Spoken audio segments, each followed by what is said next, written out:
ఎందుకంటే బయట తిరుగుతారు కదా, ప్రపంచ జ్ఞానం ఉంటుంది కాబట్టి మెల్లగా పార్వతమ్మ దగ్గరికి పోయినాడు.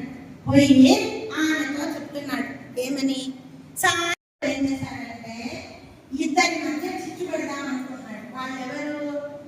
ఆదర్శ దంపతులు, ఆది దంపతులు, శివపార్వతులు. వాగర్థముల వల్ల విడదీయడానికి వీలు కానటువంటి వాళ్ళు, వాళ్ళ మధ్య తంటా పెడదాం అనుకున్నాడు. ఆడమగల మధ్య తంటా పెట్టాలంటే ఎవరికి చెప్పాలి చెప్పుడు మాటలు? తొందరగా నమ్మేది ఆడవాళ్ళే కదా. మగవాళ్ళకి మాత్ర కలితే జననిత్వదీయే కావా ప్రసక్తిరిహ కాలజలే పురారే. అమ్మా, ఎంత మాయకురాలు తల్లి నువ్వు.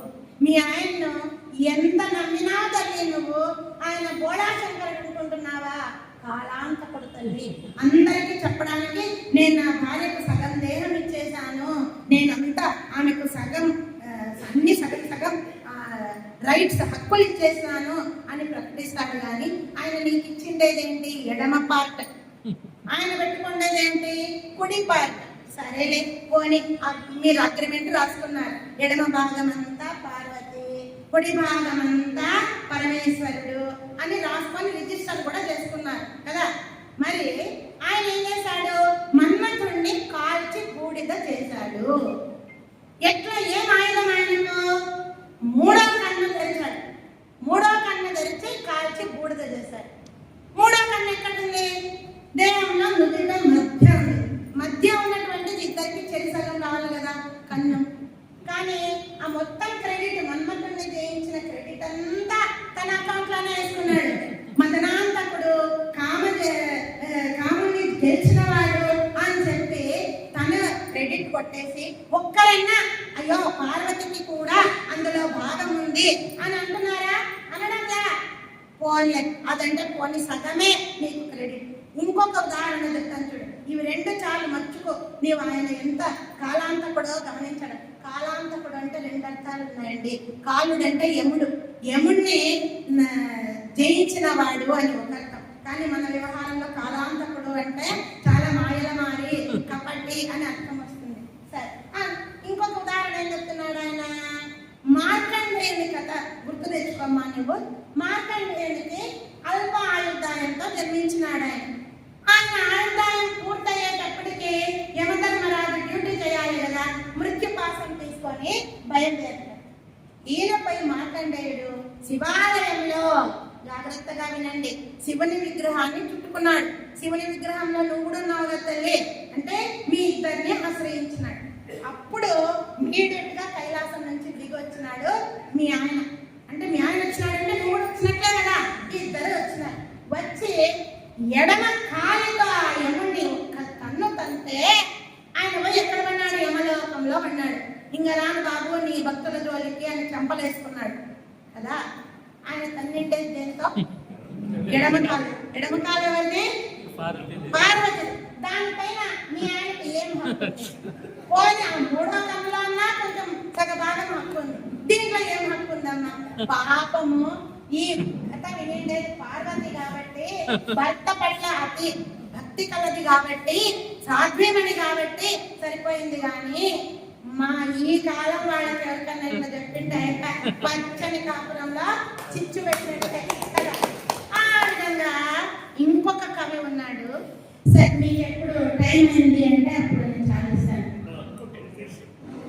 ఇంకొకటి థ్యాంక్ యూ. ఎందుకంటే ఇంకా కార్యక్రమం ఉంది కాబట్టి ఎంతసేపు చెప్పమన్నా చెప్తాను, నాకేం విసుగలేదు. ఇంకొక కవి ఉన్నాడు. ఈయన కూడా నారదుడే. ఈయన ఏం చేశాడు? అన్నదమ్ముల మధ్య తగవ పెడదాము అనుకున్నాడు. అన్నదమ్ములు, అది ఎట్లాంటి అన్నదమ్ములు తెలిసిన? బలరామ కృష్ణులు. కృష్ణుడంటే భలే ముద్దు వాళ్ళ అన్నయ్యకు, బలరామునికి. అన్న అంటే భలే భక్తి తమ్ముడు శ్రీకృష్ణునికి. వాళ్ళిద్దరి మధ్య తగవ పెడదామని అనుకున్నాడు. అనుకొని శ్రీకృష్ణుడు మన కురుపాండవుల మధ్య రాజీ కుదుర్చాలని బయలుదేరినాడు కదా. ఆ విషయాన్ని గుర్తు చేసుకుంటూ చెబుతాడు ఆ కవి. ఈ పద్యం చెప్పినటువంటి కవి కాసుల పురుషోత్తమ కవి. ఇది ఆంధ్రనాయక శతకంలోని పద్యం. నాగలి రోగలన్నకు నిచ్చి శంఖాది పంచ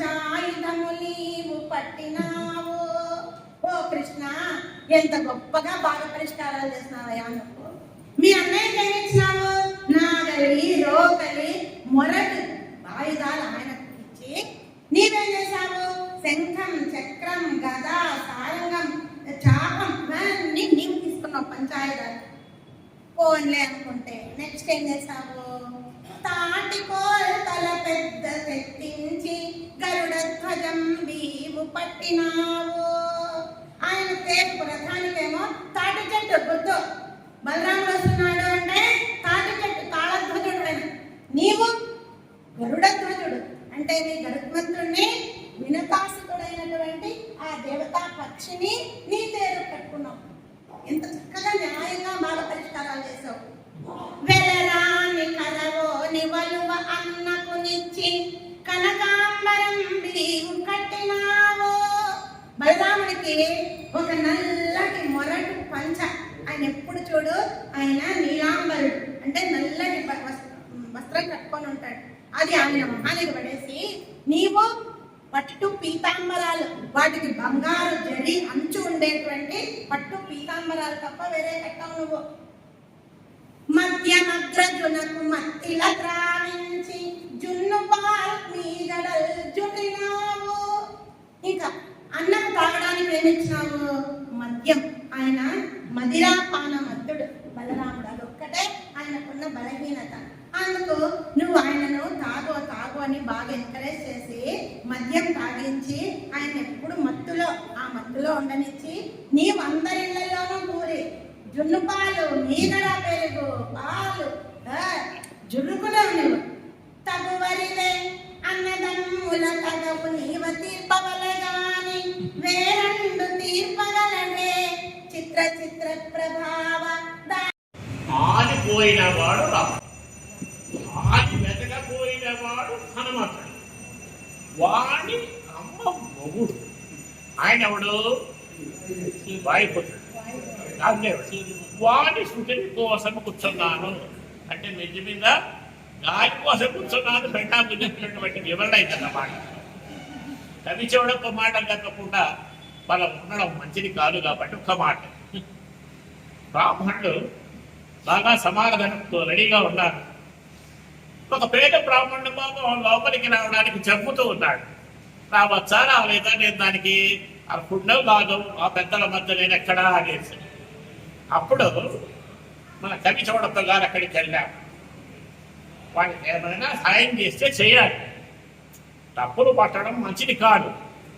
సహ బ్రాహ్మణుడికి సాయం చేయలేదు మీడియంలో బతికేరా అనేసి ఆయన పద్యం పడేశాడు. ఏమిటి ఆ పద్యం అన్నట్టే, ఇయ్య ఇప్పించగల వాడికి కానీ నీ సమం అన్యులకేలా రొయ్యకు లేవా కయ్యానికి నీసాలు వేసుడప్ప.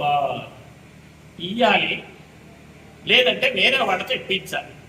అలా వాళ్ళకు మీసం ఉండాలి కానీ అన్యులకేదయా వేరే వాళ్ళకేదయా. మా రొయ్యకు లేవా మీసము కయ్య మనకు పుందవరకు కవి చూడప్ప అని పోయి వాళ్ళ స్కూల్లో చేర్పించి విద్యాబుద్ధులు పోలీస్ డిపార్ట్మెంట్ లో ఆ అబ్బాయి అనంతపురంలో పనిచేస్తా ఉన్నాం.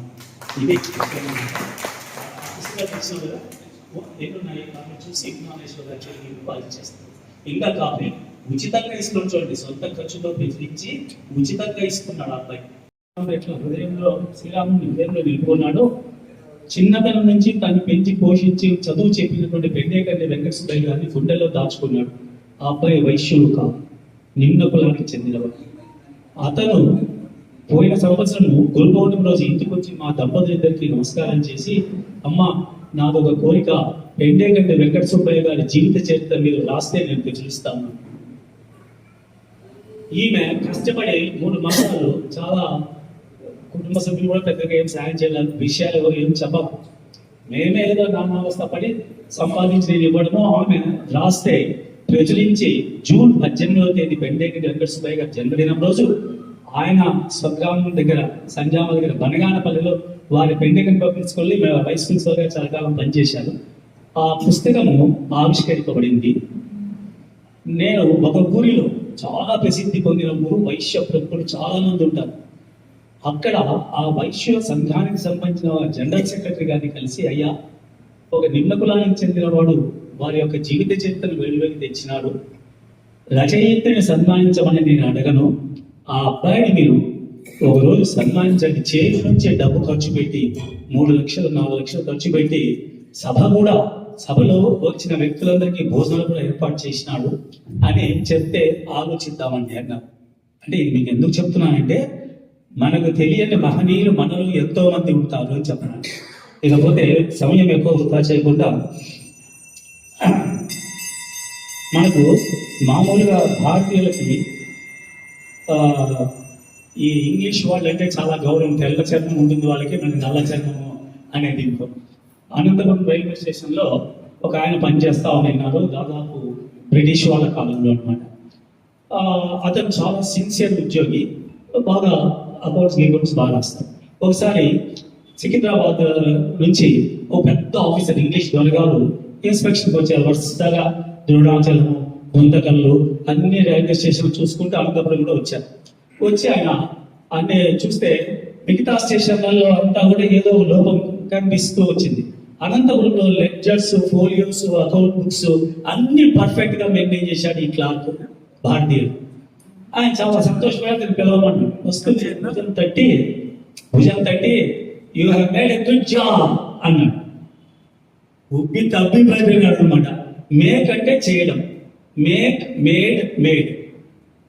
ఇంగ్లీష్ ద్వారా తెల్ల చర్మం ఉండే ద్వారా నన్ను మెచ్చుకున్నాడే సంతోషం తట్టుకోలేక ఆయనతో, అయ్యో నాదేముందండి, చిన్న గుమాస్తాను, మీరు చాలా గొప్పవారు, మీరు చేసిందే బాగుంటుంది, మీరే గొప్ప పనులు చేస్తారని చెప్పాలి. కానీ ఇంగ్లీష్లో చెప్పాలి ఆయనకు. అందుకని ఉబ్బి తబ్బిపై సార్ వాట్ మేక్ ఈస్ ఎంత సామర్థ్యం అనువాదం అయితే చేయగలనని ఇంగ్లీష్ నుంచి తెలుగు, కానీ తెలుగులోంచి ఇంగ్లీష్ కానీ ఎంత ఓకే, వేరే దాంట్లో లేదు. కానీ దాంట్లో హాస్యం, అనువాదంలో హాస్యం పుట్టించాలంటే దానికి ఒక ప్రత్యేకమైన ప్రతిభ కావాల్సి ఉంటుందేమో.